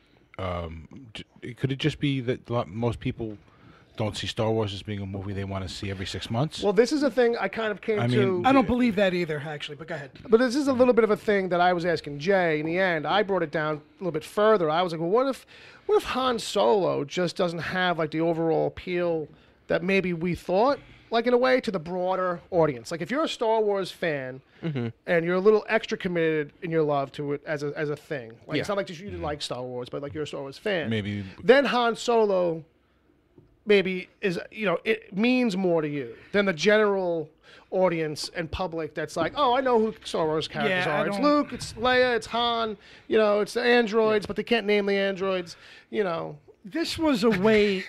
That's an in-show reference. No, to this episode was a way 20 to something. bring back your beloved character by showing Sure, more yeah. of that Han and Chewie adventure kind Right, of stuff. You know what I yeah. mean? They did it well. Yeah. The two things I think that were, one was the bad press all fucking year. Yeah. Of people up in the air Right. saying, oh, God, they switched directors. How bad can this be? Right. This, that, and the other thing. Yeah. Then it raised the question, well, do we really need a Han Solo movie? Right. And everybody jumped on that bandwagon because Yeah. everybody loves to fucking hate. Yeah. This movie doesn't deserve any of that. Yeah. You know what I mean? Yeah. And that's what I'm trying to tell people now. Right. Go. Yeah. Because you will Enjoy be it. happy. It will enjoy it. Absolutely. Exactly. yeah. Everything that you've heard is an exaggeration. And also, I think that it wasn't marketed. They were late on that marketing. Yeah, we talked about that We too. got a Super Bowl ad, sure, but the last couple of weeks is when Yeah. they went heavy. Yeah. They should have been doing this for 6, 7, 8 months. Yeah, and we talked about this. I mean, there's a logical follow-through, I feel like, for the reason why that marketing came in so late. I feel Yes. like, Yeah, I feel like they put everything from Lord and Miller on ice. And it was like, we're not even going to use it for marketing. Anything Ron puts forward, we'll use that. It's not radioactive. We don't have to worry about questions. Yeah. So Ron had to start making the movie. You know what I mean? So Yeah. it puts the whole schedule tight. And they didn't move the release date. Everything that happened in that movie, they'd never moved the release date. So the marketing had to come in real late. But it's Lawrence Kasdan and Jonathan Kasdan did It's an a family affair. Incredible script. Father and son. It, You know it what just- I'm saying? It harkens back, like, it's not. It harkens back to a lot of 40s films. It has like Yeah. a Western feel. There's some great noir elements in there. Like, it's Oh, There's as- not a terrible performance It's in so it. good. And you know what? Star Wars, I'm not going to say anything spoilerish, Yeah. but there's something in there Yeah. that's going to make a lot of fucking fans happy. There's nuggets in there that if they haven't been spoiled for you yet, yeah. make If you don't care about spoilers, look it up. it's things to look forward to. There are things to look forward to besides just seeing Han. You know what I mean? And actually, it was a cameo that actually worked in the story too. Yeah. which I I was even happier Yeah. which I told you about. Yeah. We talked about it. It's a spoiler. We don't want to give it away. 'Cause No, it's go it's to a the good movies moment. and see it. Yeah. Don't let anybody spoil it for you. That's the other thing too. Some of these movies we got to kind of start like, as a society, distancing ourselves from the noise and the impression we're getting from the pre-noise when everything is like shitting on a thing. Yeah. Because a lot of times, like, sometimes you finally try that thing and it's like, oh, this isn't as bad as everybody made it out to be. Okay, or sometimes it's like, wow, this is actually really good. Like, a lot of times, like, the public opinion can be wrong too. And I feel like, it just kind of adds to this thing where that's the society kind of thing we live in now, where something starts to steamroll, the public opinion leads towards that, and it becomes self-fulfilling in a way where it's like, okay, now here we are. And we're all going to be like extra hypercritical about it when we finally get it. Like, like whatever it is, whatever kind of adaptation it is. Oh, it's questionable. Yeah. Like, Yeah, so doubts get raised and everybody talks about the raised doubt, which builds more doubt. Yeah. Welcome to the world of 2018 now, So, I mean, I know that I'm going to retweet this episode, and Sure. I'm going to definitely maybe mention the time code of everything I just said. Hell because yeah. I want I even did a tweet earlier. I said, don't, Yeah. Don't because fall it's into the not hype. getting negative reviews at all. Yeah. You know what I mean? It's people just not going, and I think it's premeditated hate. Well, it kind of is for a lot of people. A lot of people, let's not even get into it because it's the Star Wars hate thing we can actually go on about for a while because there's a lot of elements this to doesn't deserve. No, but ultimately I totally agree with you. This movie deserves a fast shake because it's really good and it's better than you probably expect or have been told. Right. Yes. Because I know that's what happened when I walked in, and it seems like it's what happened when for Ed, and I know it happened for you too. It's like, okay, this is great. Like, what's the big deal besides being good? Well, I don't just get like it. the fact that now when people said, well, it didn't make the numbers, that's an argument, though. Well, Because that's people didn't go because they were. Yeah. It was all about the hate and the mismarketing, I think. Yeah. Also, coming the week after Deadpool 2, you did have Deadpool and Avengers out. Like, those are the only 3 movies in theaters. And I liked those movies. I did. Yeah. I think this is a better film. Yeah. This is a Star Wars movie. Like, it's like Star Wars is a thing where, like, if one of them underperforms, Yeah. and like it's still getting like pretty good reviews, like then then it doesn't make sense. Yeah. Well, I saw one guy tweet, you put in 3 movies that good within the span of one paycheck, you got to make choices. Well, I get that too. I get that too. Good summer so far. Yeah, good stuff. So let's get into that chat room game. We've delayed it long enough. Could I just read all of these? You want to do the read on this? I want to do. You've got a thing. I didn't even see them. Yeah. So Well, let's let Jay just hear them all. yeah. So the hashtag was if Uncle Jay's radio show. What's the title? Okay, try not to overblow the mic though. All right. So first one is fuck you. It's pretty good. It's pretty straightforward. Then we have Uncle Jay's I don't give a fuck. That's pretty. Yeah, that's pretty good. That's pretty good. The fucking Uncle Jay show. See, that's that's a bell. I'll do Jay. You point to me for the bell. All right. We'll let Jay's got the bell. Go ahead. Listen to me, damn it. You know what? That's fun. That's a good one. That's a great show, fucking just in general. Uncle Jay says fazooch. All right. Good, but Uncle Jay's Jeep side rants. okay. Impressions with Uncle Rooker. It came from Newark. Drinks with Uncle Jay, a conversational podcast where Uncle Jay interviews a guest while going shot for shot until there is a winner, even though we're all fucking winners because this show exists. That is the description of the podcast you're about to That's the listen to. subtitle. That's for Drinks with Uncle Jay. I'm going to give that That's a go. the definition on iTunes. Yep. Real Newark with Uncle Jay. Fuck Newark, but all right. I'll give you a soft bell. Cash! You can't. Wicked Theory owns that. Yeah, that's in house. That's two inside. Two inside. Scotch, Star Wars, and Steelbooks. I'm just going to hit it for you. You know what? I like that a lot. Yeah, well, we're getting to the root. The Steelbook Show with Uncle Jay. There you go. Yeah, I like the other one better. Yeah. Scotch and Sabak with Uncle Jay. Go see the solo film. You'll get that see joke. See that? Okay, I'll give you that. The Jason, however the fuck you pronounce his last name, show. Hey. Yeah, it's pretty good. The fucking Uncle Jay fucking show fuck. I'll give you a bell. Everybody gets a bell. Those were a lot. Even if you didn't get a bell, it was pretty damn good, man. Fuckity fuck show. Yeah, Scotch, basically. Star Wars, and Steelbooks. There you go. There you go. Actually, that should be like your Twitter description. What? Scotch, Star Wars, and Steelbooks. Because That could be right under, yeah. your basic description on. I have 3 passions. I think that those 3 things will always be mentioned on the show at some point. There you go. I like the fucking Uncle Jay show. Yeah. Written in Star Wars font. Yes. Like I could see that as like an Empire Strikes Back font. Are you listening, folks? You know, if you do make that, Jay will definitely be sharing that out forever. Would I be able to call it that though? I mean, as far you as just kind of put the asterisk and a symbol in.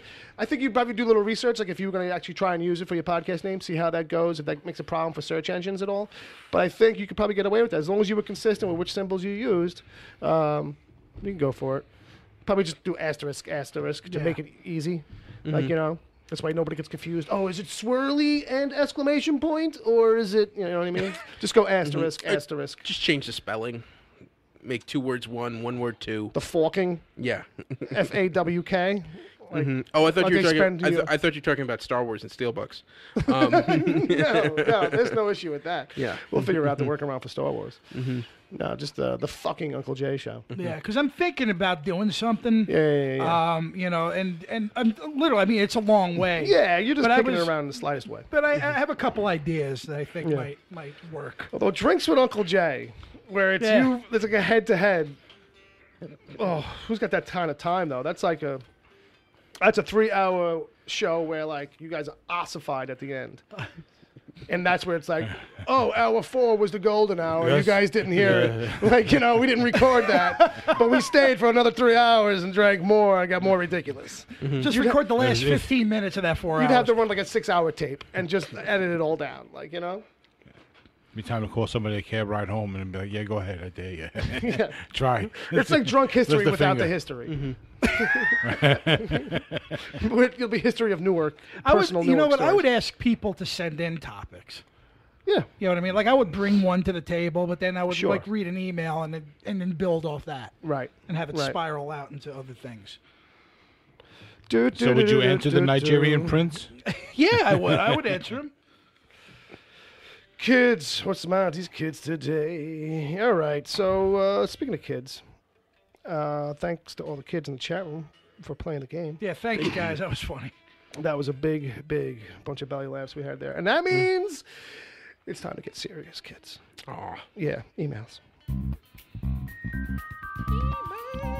You know how I am about the emails. I get deadly serious. All right? How many penis enlargement emails have you got today?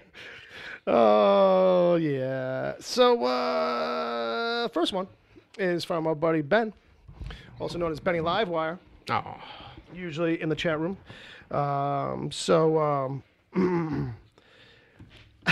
Okay, he starts this one out. No subject in the subject line. After last week's episode with Ed, triggered over Emilia Clarke once portraying Sarah Connor on the big screen, I would like him to rank his favorite Sarah Connors.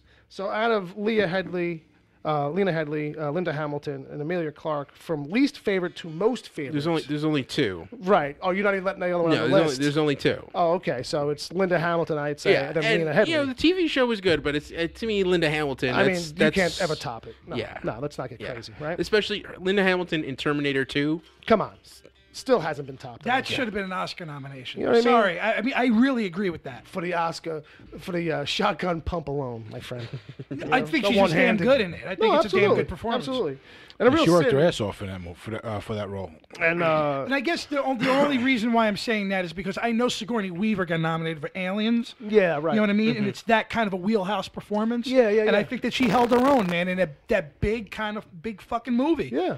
And she held her own, I believe. You know what's funny is that, like, that's a movie where, like, it shouldn't have worked, but, like, you were supposed to think she had gotten kind of crazy. Like, you know, you're catching back up with Sarah Connor. She's in an institution. She's a little nutty. Right. And I kind of buy that throughout that whole movie. Even when she's being all sympathetic later on and talking to the kid and, you know, all this kind of stuff, I still feel like she's, like, 2 drops away from doing crazy, stupid, like, just knee-jerk reaction, bonkers stuff. But she's totally on the edge. Just waiting for the final. Even though they don't give you like a lot of like hard example of it, it's one of those things that just it stays in there. She's ready to like hang out in the woods and join a militia or start one. Yeah, you know, that movie, clowns, but like something just like that, but just a little bent. I feel like there's this little bend in there. Now that movie came out in '91. Oh yeah, I saw it opening. Good year. Would you have put her in Best Actress or Supporting Actress? Best Actress. Up against who then? Ed? Oh, it's Because I'm telling, I it's- can tell that you looked it up. It's tight. It's tight. Ooh, don't say that She about probably women. could get it. So Jodie Foster won for Silence of the Lambs. Ooh, that is a rough year. Yeah. You had both. But at least she'd be in there. You had both Gina Davis and Susan Sarandon for Thelma and Louise. Laura Dern. Laura Dern for Rambling Rose, and Bette Midler for the Boys. Which is just a pity. So I think Bette Midler would get knocked out for Linda Hamilton. I feel like that's kind of like a pity thing. Well, she ends up in it's like, I know, I've got friends. You know, they voted for me. That's my Bette Midler. Once you put her in there, Yeah. who wins? Her or No, I would probably still go to Jodie Foster. I would probably still put Jodie Foster. I would probably still put Jodie now, Foster. Up there. supporting actress, Mercedes Rule won for Fisher King. I don't know why I was going so in. she would definitely won for She would, yeah. supporting. And the other, you had Diane Ladd for Rambling All Rose. right, we were done. We were done at Fisher King. Yeah, And listen, Yeah. and to stop you from just stop it. Yeah. It's not a supporting performance.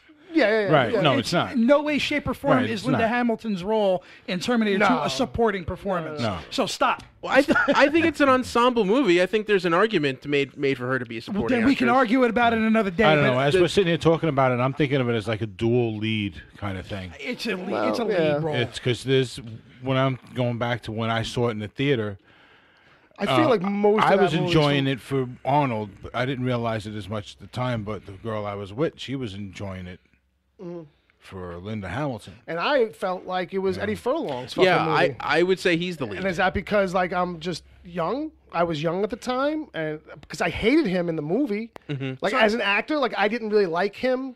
I thought we could have gotten somebody better. I felt like he was very because he was a kid, so he was kind of stiff. Like some of his lines were like a little weird. And even as a young guy, I was like, this guy's not that good. Oh, great, my own Terminator. Yeah.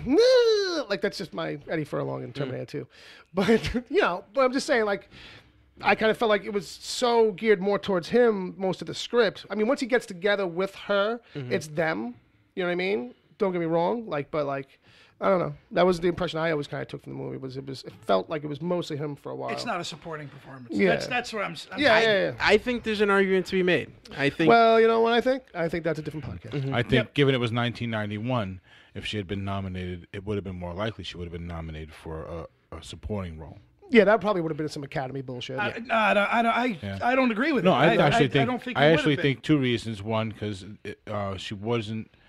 The powerful women like that really weren't being portrayed like that at the time. No, but I mean, but in boy, this year, there really Sigourney was. Weaver If you was, listen to though. those things, because it was like Thelma and Louise year. Yeah, but and that was, stuff. there was a break. That was the year that kind of stuff kind of broke out. Yeah. So I think if they had put her, if Linda Hamilton was submitted for Best Actress, yeah. then she just kind of eked out. If she had been instead submitted for nomination for supporting actress, she probably would have gotten into that category easier. Yeah. Well, I mean, I Yeah. think that compared to the competition, I think strategically it's a smart move for people involved in a movie of that caliber at that time. If they know I think in or have an idea retrospect, who's going to get nominated, that maybe this is the best place for her at the time. I can't believe we're talking about that. Yeah, I don't know. Anyway, yeah, you're right. but You're right about that. Let's she move won on. the Saturn Award, which is I mean, come on. Yeah, come on. for Best Actress. Yeah. Let's Yeah, look but, and door closed. I'm just That's it's, right past Mars. Yeah. You know what I mean? I don't agree. And I I will debate that with you. if Viola Davis is the best supporting actress in I'm not- Fences, Don't For don't which get me one? wrong. I'm not. Fences. I'm Yeah, not I saying never that saw she it. shouldn't be. I don't think it's a supporting actress role. Right. know But what we're I just saying hypothetical that she had instead been submitted for that. Right. She probably would have eked I into think, that category. Yeah, and that probably But would it's have been not. a better place for her, given. Because Juliet. See what you did, Ben? With your fucking question? No, Ben? You 'cause- started a fucking war now. And it's all about Sarah Connor. And all I want to do is get in the time machine and go back and not read this fucking email now. Because Juliet Lewis is. Thank you, Bob. Juliet Lewis is here for Cape Fear. All right, I'm And Cape done. Fear is a great Julia movie. Lewis should have fucking won for Cape Fear because I thought that girl was really like that in real life when I saw that movie. I'm like, that is exactly how she is. That's in a real good life. performance, And I she's thought. don't get me wrong, she's weird, but she's not that weird. And she played weird, really fucking natural. And Well, she's playing a 15-year-old the girl. two of them, her and De Niro, fucking should have taken that. If De Niro didn't take that year, I want to know who he's up against. Anthony Hopkins. Which is a supporting performance. Yeah. Well, which was surprising in the retrospect a little bit. That is a supporting performance. Anthony Hopkins and Lambs. Because to Clary Starling as the lead, right? In that regard. Yeah, but the thing is, he's in the movie 15 minutes. Yeah, Fair but enough, they're screen time. talking about him for the whole movie. Doesn't matter. They talk about Sarah Connor through the whole thing of Terminator 2. All right, I gotta take off the headphones. You see, But like every part of that movie, it's creeping in. Like what you see his influence, and you see that character basted all over that movie. But in that if book. he's only in Same 15 thing, minutes yeah. of the movie, it's Same got to be thing a for supporting Aaron. role. You know, we need a fucking it's- camera same in thing here for so bad. it's Linda Hamilton. a Mr. Wu part. It's you know, no- like Where's every Francis Ford decision Coppola that, when you need Wrong. him? every decision that she's making, Lecter's in the back of her head. No, how the fuck is he on screen? It's 15 fucking minutes. Because they're talking about him constantly. His presence is all You're over out that of your movie. fucking Yeah, mind. but that doesn't. That doesn't make the role a lead that role. is that is not a Clary Starling Bullshit. movie. That's a Hannibal Lecter movie. It's You know can what? say No, you that, but can when it say comes that. down to like the nominations and how that shit works, I don't know. I kind of see where Jay's coming from with it, because if it's about screen time Yeah. and an impact, I get that it's like, wow, Yeah. he's got an impact throughout the whole movie. But when it comes down to it, like you can compare it to something else where you would say no, not in that movie. I'm sure there's an example out there where we could say the same thing in another movie where you'd be like, no, it doesn't work, even though it lines up the same. Yeah. To be fair, this is why the Academy pisses me off, because sometimes it's like Jamie Foxx is not a supporting role in Collateral. Well, here's the thing. The problem is that the whole system and the thing is that it's Correct. fucking art and it's subjective. So now this thing becomes very fluid of like, Right. when does this kind of thing apply that we did previously? When does this kind of thing apply? It seems the same, but it's not. And so every year there's going to be some kind of shit to argue They about. maneuver shit around to see if they can get in and win, Yeah, it's- which I don't agree with whatsoever. Because as sure as I'm sitting here, that performance in Terminator 2 is a lead role for her in an actress standpoint. But the people who decide Academy submissions, that's up to the producers and the agents. Yeah, they're You the know, guys who that's- rally the team and all that Right, shit. yeah. Make that call. I agree that an argument could be made with the Sure. Hannibal Lecter Yeah. thing. I mean, I get it. I understand. Right. But I remember at the time Right. that was a huge controversy because all the awards he won before that, with Right. the exception of maybe the Globe, they Right. were all supporting Nominations. they were supporting wins in critic categories. Gotcha. So when the he got precedent that everybody nominated was- for that, they went, "Well, what the fuck?" Yeah. You know what I mean? There was some that I hubbub. remember vividly. All right. So When now Ed was 3. So now Ben's got a much less controversial second question. It's about this movie called Solo. He didn't like it, right? As a follow-up on why I didn't like the Solo film as Right much as there. you gentlemen, I just thought the story could have been better. The acting was good and the set designs were great, but the pacing was slow in my opinion. There were scenes that made me groan, such as how Han got his last name. That was a bit silly, I must say. Anyhow, we can't always agree on which movies are good or not. Love the show. Cheers, your buddy Ben. Well, Ben, thank you, sir, for the email. Thank you. Don't agree with it, but thank you. Yeah, I mean, not to, because otherwise we would just be tearing apart your own opinion or anything like that. But, To be fair, we didn't get a chance to really tear Solo. open in a way. Yeah, I feel like there understand was we usually do, but Yeah, I feel like that is a thing where, like, if it's left to breathe in a second movie with him, like, we could really sail. Like, there was a lot of setup kind of in a way of his world and establishing, like, okay, like, here's a bunch of things we're going to put in this one. We're going to save some stuff, if we come back. It's not every Han Solo nugget, but, hey, you know what I mean? I kind of thought the line with the whole last name thing was kind of like, I felt it coming right away, but whatever. I didn't bother groan me. hard. I didn't groan hard. I felt it was like, there's probably no really good performance take on that whole thing, because that's a thing where it's like it's like you almost can't get a good take on the set. I don't think from doing that, like, in a way where it's like it is what it is, and either that works for. That's the kind of thing that either works for you or doesn't, and that's like straight up, because it's like it's tongue in cheeky. But Like, I think that's kind of like a little bit of the cornball thing that Yeah. Star Wars has under it, like kind of Yeah. But I actually thought it made sense. No, it You did. know what I mean? No, don't get me wrong. Yeah. Like in a simple, quick logic way, it does. But it's a thing that like you've kind of seen before a little bit. So for some people, you know, I would have executed it differently. you know, there's a thing sometimes where like, you know, some jokes just don't translate. That's like it was supposed to be a little bit funnier than cool. Like, you know what I mean? And some people are taking it as, oh, I thought that was supposed to be just kind of like a cool thing that happened. And it's like, no, we were going for a little bit more of a comedy thing right there. But anyway, and we all know how comedy works, right? Some of it's not for everybody. What? There's rules. Yeah, sometimes. So we got another. Hey, look who's back. Look who's back. James. Hey. James Bam in the email. So in the subject line, hey. Hey. Hey. He says, all right, so it's been a while since I emailed. You know you've missed my epically long, boring letters. I don't know about that. And so, fuck you, everyone. You're not getting one tonight. Oh. Oh, I wouldn't say they're not boring. Not boring. Long. Yeah. Not as epic as they used to be. No. But we do miss them. I am. That sounds like a challenge, James. I am kind of wondering how his tractor's doing. Oh, well, you know, I'm sure it's. The lawnmower. The lawnmower. Yeah, that's right. John Deere. The riding lawnmower you had. Lawnmower? John Deere's good stuff. You got a log splitter? All right, don't get me started. Sorry. Lawnmower, the chainsaw, and a log splitter. I just said tractor. Log- I am a city boy. Yeah, Jeez. well, you know, all you know is it's a riding machine. Like, you know, you're like, I don't know. Okay, so he says, right, fuck you, everyone. You're not getting a long one tonight. So to piss Palmer off because it's fun, Oh yeah. what did you want to talk about that you didn't get to? So he could just stretch out the time, you know what I mean, I guess? And then he puts in parentheses, like, including completely off-topic items that wouldn't even normally be on the show. Like, so, Yeah. for breakfast, I really didn't have anything today. I kind of just, I think I had... Buttered roll? No, like, I didn't even have anything, like, I think the only thing I really ate was... Leftover wings? Yeah. I had half a chicken roll. Oh, okay. And I got one buffalo wing.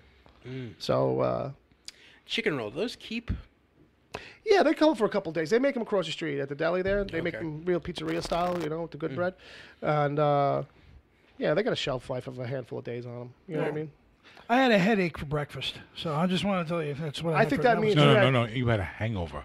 I think what that means is you had too much dessert last night, Yeah, a little bit. Oh, yeah. quote unquote. You know, It was a 7 p.m. to 4 a.m. drinking extravaganza. I got you. You had a little. I had a little fun last You night. had a little hobo party. No, it wasn't a hobo party. No, you weren't just drinking. No, out it and was- you were it drinking was- with people. Yeah. It was a bar hopping kind of a... not a bar hopping, it was a bar traveling. You hit like 3. You weren't driving, And were a you? half. What is half I'm a not bar? discussing that. What, the half? No, we can keep going. Oh, okay. Yes. I assume he was driving. Okay. Come on! No, I wasn't. Okay. Not by the end of the night. Good. Not after the first drink. So He drove to get there. That was it. That was it. Uber.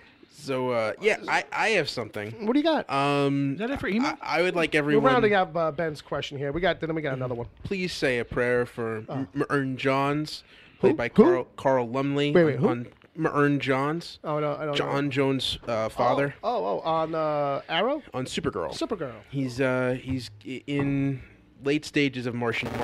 Okay. And it's not looking good. This is a fictional character. Yes. Okay, so- just keep People put that in the bottom of your well wishes list. It's a fictional No. character. You don't have to put it at the top. He's the father of who? of the Martian Manhunter, John Jones. Okay. Well- John Jones, right? Yeah, James. John Jones. John Jones. How would Peter Parker's boss his name sound if he was from Mars?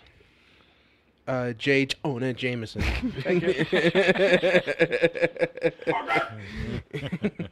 All right, so we're gonna leave that at that. Anybody else want to throw something in?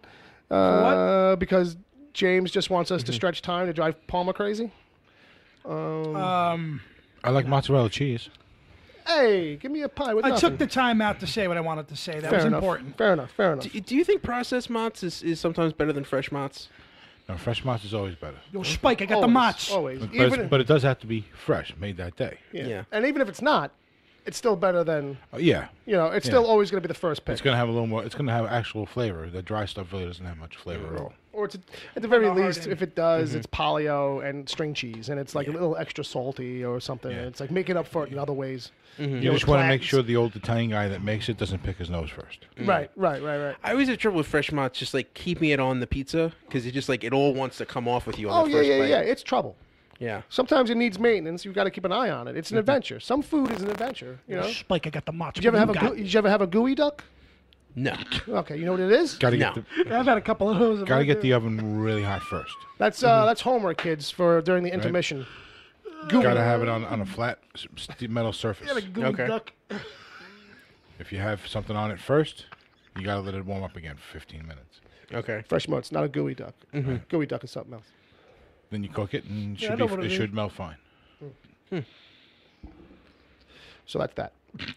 That's your fresh mozz lesson of the day. You ever have a gooey fuck? Paisan.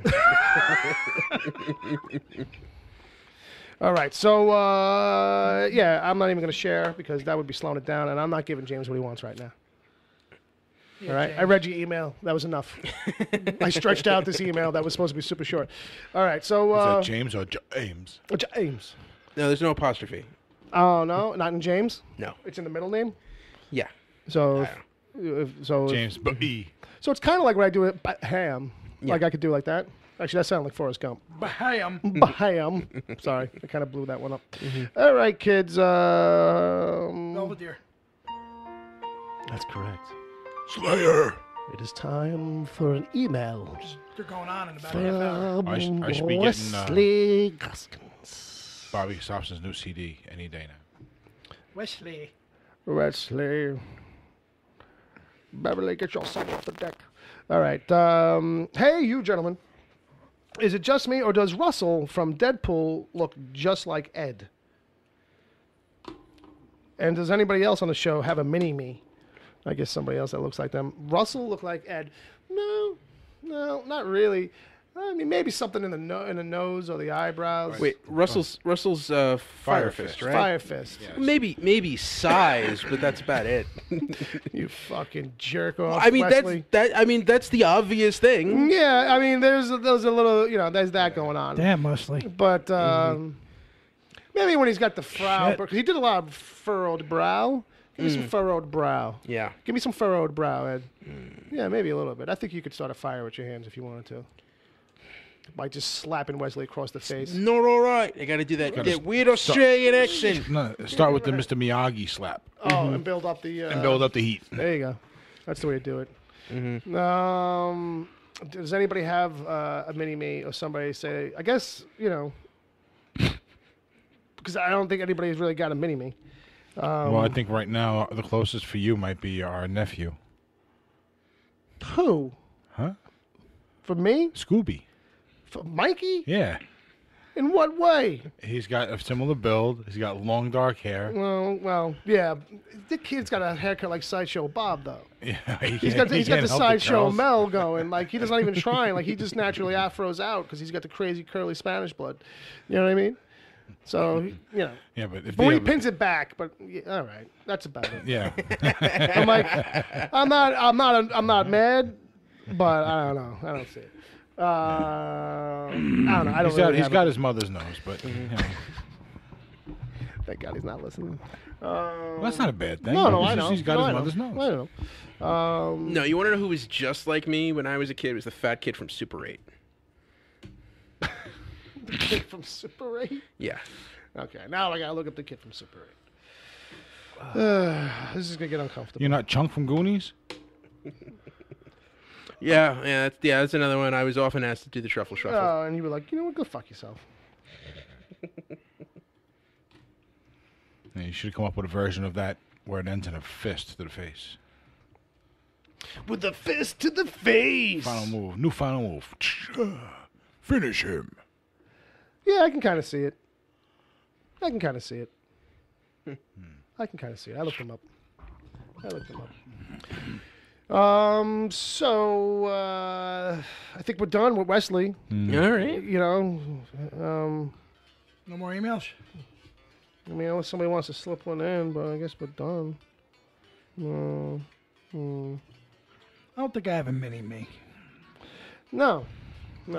Usually it's older people they compare me to. Yeah, guys who are out of touch. Right, I got you. No, okay. All right. Yeah.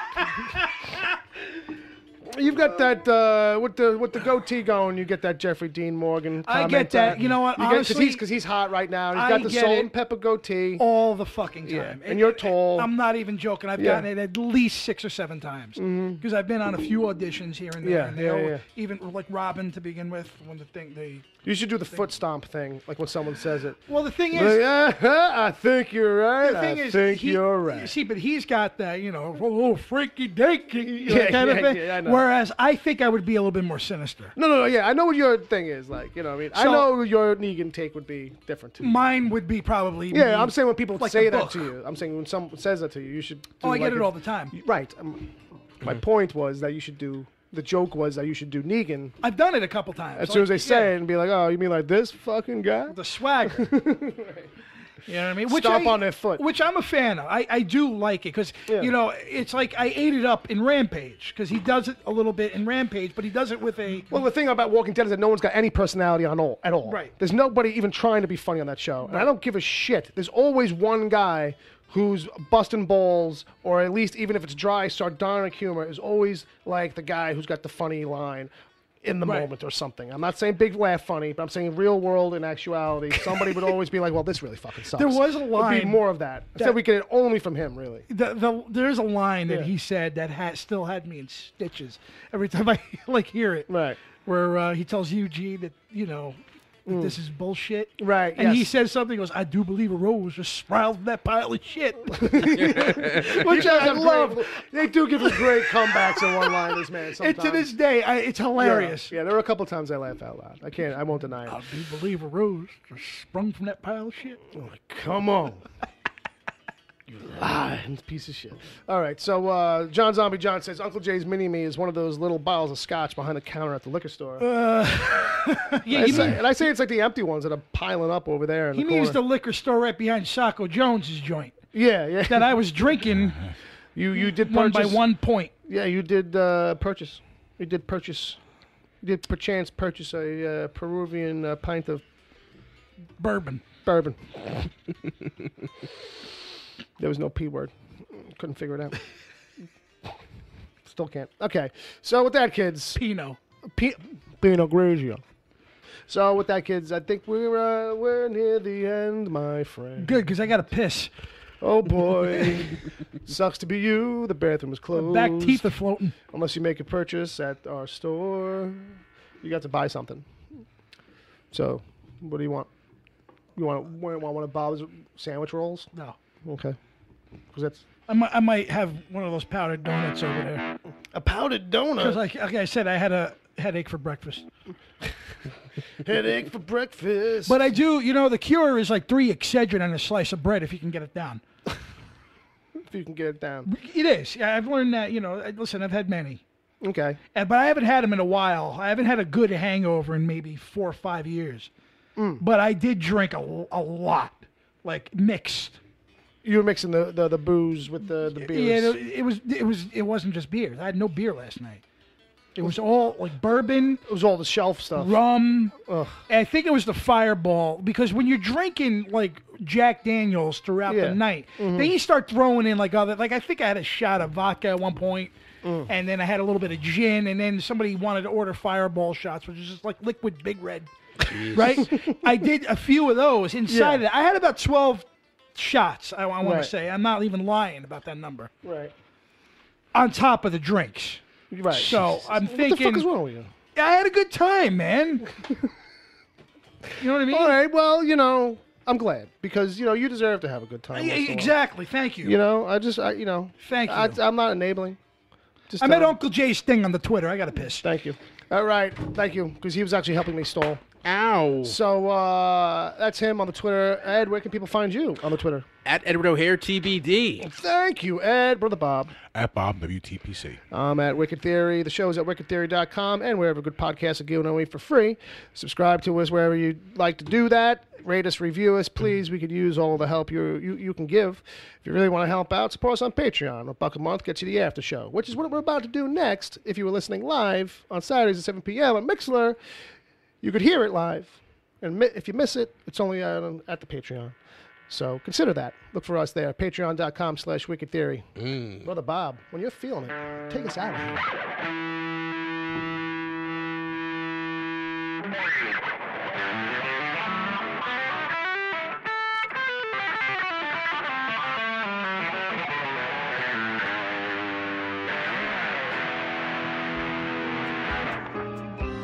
The Wicked Theory podcast is heard live every Saturday at 7 p.m. Eastern until whenever. Just go to mixlr.com/wicked-theory. Mixlr is MIXLR. Sign up to join the chat. Then click the follow button to get reminders whenever the show goes live. You can find the show on iTunes, Stitcher, Google Play Music, wherever good podcasts are given away for free, and at wickedtheory.com. You can support the show at patreon.com/wickedtheory. There you can get the after show if you miss it live. God forbid. Plus other exclusive episodes. As always, send your emails to podcast@wickedtheory.com.